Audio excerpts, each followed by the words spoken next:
Over the last year or so, I've made a few videos previewing the demos and did a collector's edition unboxing of FX Unit Yuki, or in the case of the demos, Henshin Engine. Let's have a look-see at Henshin Engine, starter called Henshin Engine. We're excited to be doing an unboxing video for the FX Unit Yuki treasure box. Now I'd like to finally talk about the fully realized indie release of FX Unit Yuki.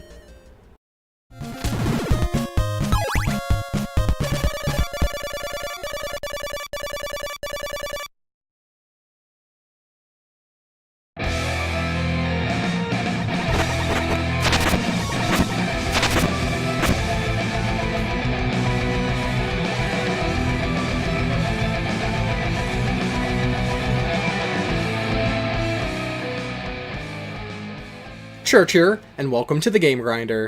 Today we'll be reviewing FX Unit Yuki, the Henshin Engine. FX Unit Yuki is an indie-developed game by SaruPro, which originally went to Kickstarter in September of 2016, and has since been released on the Turbografx-CD on April 12, 2018, and additional ports to other platforms are being developed at the time of this review. And yes, you heard me correctly, FX Unit Yuki was released on the Turbografx-CD. The developers have previously stated if they were only able to make one version of the game, it would have been this version, as they are very passionate about the system and this was their original plan. The ports came after. The story of FX Unit Yuki follows Yuki Shirakawa, who started her career at game developer and console manufacturer JEC, like NEC, developers of the Turbografx. Get it? Her favorite system is the FX Engine, again a play on words, and she eventually discovers a new system in development. When she picks up this prototype, she is engulfed in light and transformed into FX Unit Yuki and zapped into the virtual world within. Inside of the game system, she's recruited to track down glitches and will be mentored along the way by Master N and guided by Nobuyuki. Unfortunately, JEC has a rival, the SG Corporation, Sega. They had stolen enough information about the FX Engine prototype to create their own unit that would help them achieve market domination. Ultra Drive Unit Jenny is sent into the unreleased games of JEC to destroy them. FX Unit Yuki is a 2D action platformer that also incorporates the side-scrolling shoot-'em-up style as well.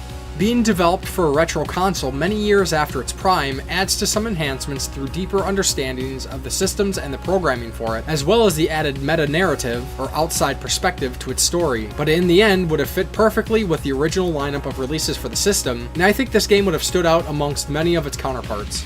Besides the action itself, FX Unit Yuki adds in a lot of dialogue and jokes to enhance the gameplay, without slowing things down with a ton of exposition. One major aspect to the game's overall presentation is its approach to level and art design, which ties in directly to the basic premise. With Yuki being transferred into a gaming system, how could the levels not be homages and parodies of the games it's inspired by? From Wonder Boy to Castlevania to Bonk and Lords of Thunder, there's lots of nods here, and I think it really helps the game stand out a bit more from its contemporaries. Let's look at the basic structure of the game before diving into the gameplay itself. Running the game will start us out with a cutscene introducing the backstory and the characters of its universe, provided through still illustrations. With the previous demos of the game, these cutscenes were monochromatic, and the full version of the game they are fully colored. I thought this was a pleasant surprise. It doesn't sound like anything major, but a good example of the additional work put into this game to exceed initial expectations.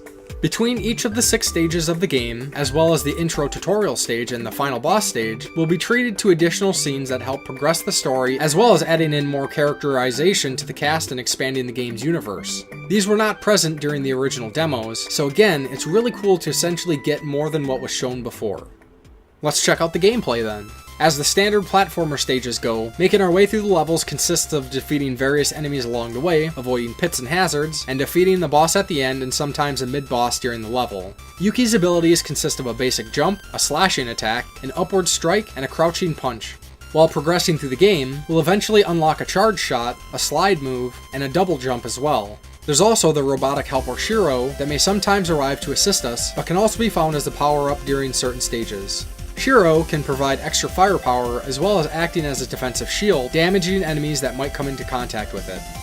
I already mentioned that besides the action platforming stages, we have a few side-scrolling shooter stages as well, each taking inspiration from prior classics and mixing up the gameplay formula in their own way. These include alternating power-ups to give a variety of projectile attacks and movement speed increases just like the games it's inspired by. The game allows us to choose between 4 difficulty levels, from easy to insane. Easy, normal, and hard increases enemy counts and reduces how many lives we start with. Insane is an accurate descriptor of its challenge, mostly remaining the same as previous modes, but with even less lives and all damage is now one-hit kill. Fortunately, we have unlimited continues, so making our way through the game isn't as unforgiving as it could be, though I will say it's not an easy game, especially once bumping it up to hard. I had a fair amount of continues during my playthroughs, but managed to complete it on normal and hard. Insane is just, well, insane. Then we have a lot of attention to the details that enhance the game's presentation overall. During the gameplay, besides various character portraits that reflect emotion during the short dialogue scenes, Yuki's main portrait will change depending on how much life she has available, and her portrait becomes more distressed the more damage is received. There's also a great amount of animation included with Yuki's actions, from her hair sway when running, jumping, and attacking, to little things I noticed like her leg kick when doing the upward attack. Along with additional animation, Yuki also has a series of vocal emotes, from shouts during specific attacks to picking up health boosts, and one thing I really enjoyed during the demos is the emote when completing a stage, which has changed in the full version. Not major, but instead of her saying yeah, she now says alright. The stages themselves are designed with a good amount of attention to detail as well. Obviously, they take inspiration from the games they are inspired by, but there's a good amount of scenery changes to keep things interesting as we progress from subtle shifts like time of day to big changes with scenery transitioning from one unique background to the other. I don't know about everyone else, but I've always been a huge fan of parallax scrolling, and FX Unit Yuki has no shortage of those. From my understanding, it's pretty challenging doing this with turbo games, as there's additional limitations to background and scenery in a design and programming regard. I also enjoyed how certain enemies who may take multiple hits have a stun animation. Again, just adding in some extra spice to the visuals of the game. Not necessarily saving the best for last, as I don't want to downplay how much I enjoyed this game in all aspects, is one of my favorite pieces to any great game. The soundtrack. And what a soundtrack this is. Simon Johansson, aka Garbled Waves, has put together some amazing music to support this game. From wholly original pieces to ones inspired by the original games, the music used here is nothing short of incredible, and this game cannot be talked about without giving the soundtrack some major attention. I had been hyped to hear the entire OST since I first played the demo, and you better believe the rest of the soundtrack delivered. Along with the soundtrack itself, in the game's initial menu screen you can actually enter a sound test mode to listen to all the music right there, which is a fun inclusion for sure. One last mention here, and it could be kind of spoilerish material, but I'm going to run the risk regardless as I feel this is really worth mentioning, especially since I haven't seen others mentioning this yet. So, when I initially finished my first playthrough of the game on normal, two things happened that made me decide to run through the game a second time on hard.